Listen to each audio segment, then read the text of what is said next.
Magandang araw mga kaibigan. Pag-usapan natin ngayon ang kaso na isinampa laban kay Pangulong Duterte sa United Nations.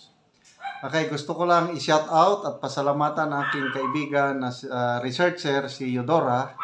Salamat Eudora sa mga ipinapadala mong article sa akin. Kaya ito, nakakagawa tayo ng reaction vlog. Okay, sa Inquirer at saka Philippine Star, laman ito ng balita.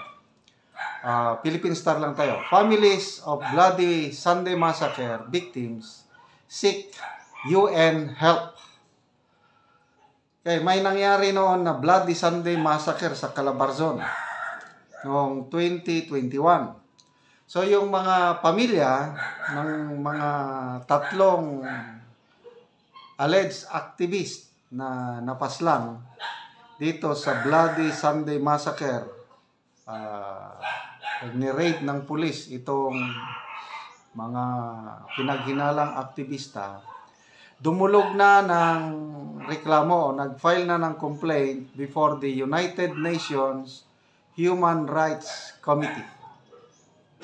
Okay, ang mga petitioners sina Emmanuel Asuncion, Ana Maris Limita Evangelista, and Ariel Evangelista.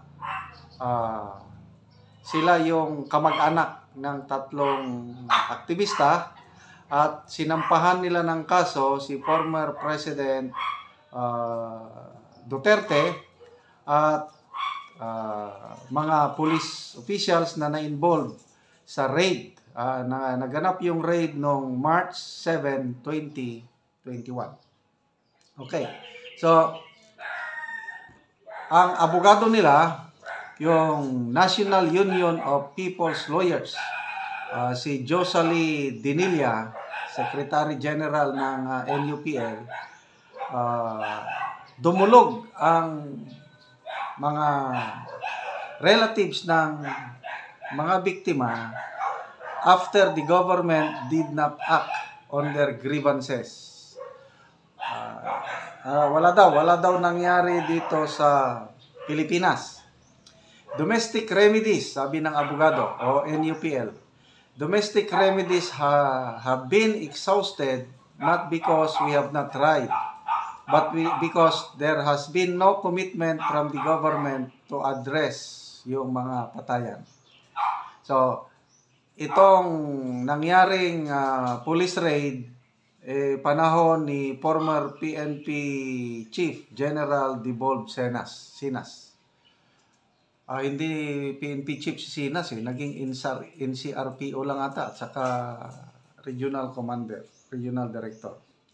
So, sa complaint nitong mga biktima, sinabi nila yung mga police under the guise of lawful operations, ikinatwira na nanlaban daw ang mga biktima. Kaya pinaghina lang itong mga suspected makakaliwa kasi activist. Hindi ito hindi ito related sa war on drugs, kundi related sa insurgency.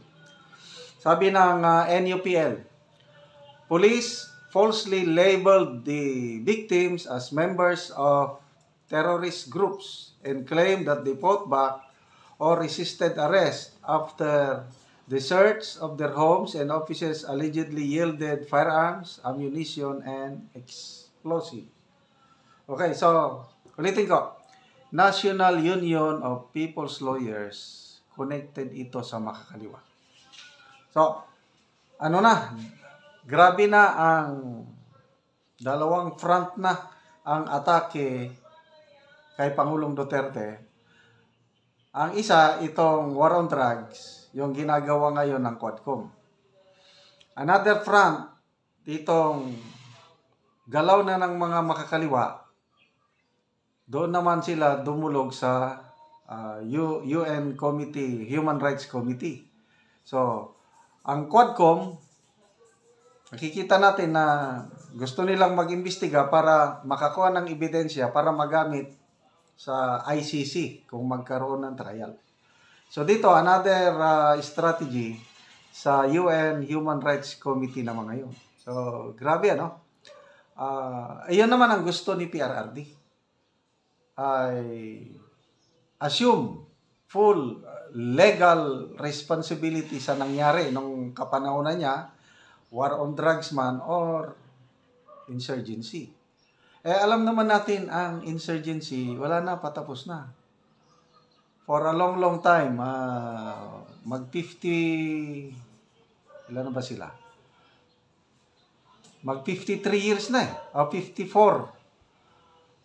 1968. Ano na? Mag 56 years na ang communist insurgency.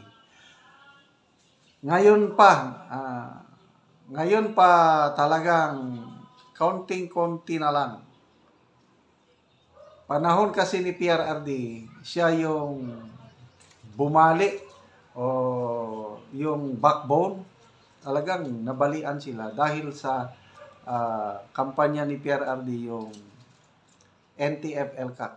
One of the best things that ever happened sa PRRD administration, itong pagbagsak ng makakaliwang galawan, yung ano na ngayon, ang armado nila, yung NFA, halos hindi mo na maramdaman all over the country, paminsan-minsan na lang. So, it's just a matter of time. Naniniwala ko na itong panahon ni PBBM, basta hindi lang magbago yung palisiya, kasi maganda ang continuity ng laban kontra terorismo. Kung anong sinimulan ni PRRD, pinagpapatuloy ng PBBM administration. Kaya konti na lang. So, ito, mga last minute galaw ng mga makakaliwa para sirain si PRRD. So, anong magagawa ng United Nations Human Rights Committee? Wala lang. Parang quadcom lang din na hanggang mag-imbestiga lang. Wala namang prosecutorial powers ang Human Rights Committee sa UN. Hindi kagaya dito sa ICC na pwedeng mag-imbestiga, pwedeng mag-try, pwedeng mag-issue ng warrant of arrest. So, medyo mas mabigat ang ICC. Itong UN Human Rights Committee, wala ito. More on propaganda lang.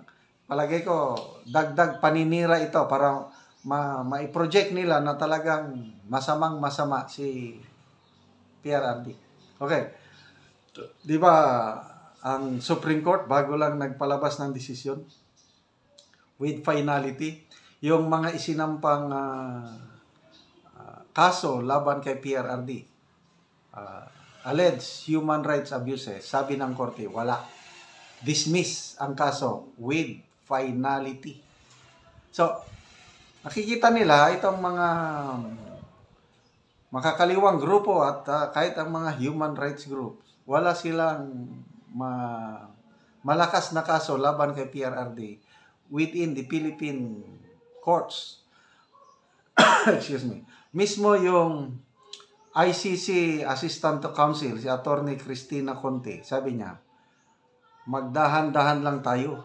Kasi maraming natuwa nung inamin ni PRRD sa Senate hearing na may DDS. Kaya lang, mamaya, binawi niya. Parang naglalaro lang ba? Pinaglalaroan.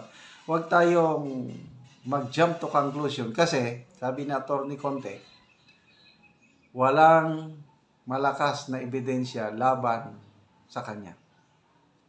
So, that's it.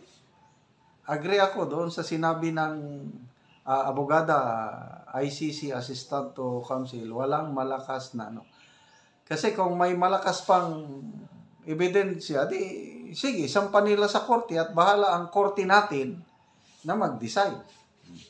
So, no worries, kahit kaliwat ka ng i-file, parang ang ginagawa ngayon, parang ginagaya nila yung nangyari kay President-elect Donald Trump sa US. Bago itong eleksyon na ito, grabing panggigipit kay Donald Trump. Akala nila, by filing those so many cases at nakonvict pa nga sa isang paglilitis, Kala nila tuluyan na nilang masira ang isang Donald Trump. But nagkamali si Biden. Lalong napamahal si Trump sa mga American voters. So, itong ginagawa ngayon, palagi nilang ginigipit si PRRD, mag-ingat sila, baka kung anong nangyari kay Trump, pangyari rin kay Duterte. Baka by 2028, alam nyo na, political comeback ng mga Duterte, kung hindi man si VP Sara, baka mismo si PRRD mag-ala Trump sa 2028. So, good luck sa mga nag-file ng kaso sa UN Human Rights Committee kay PRRD.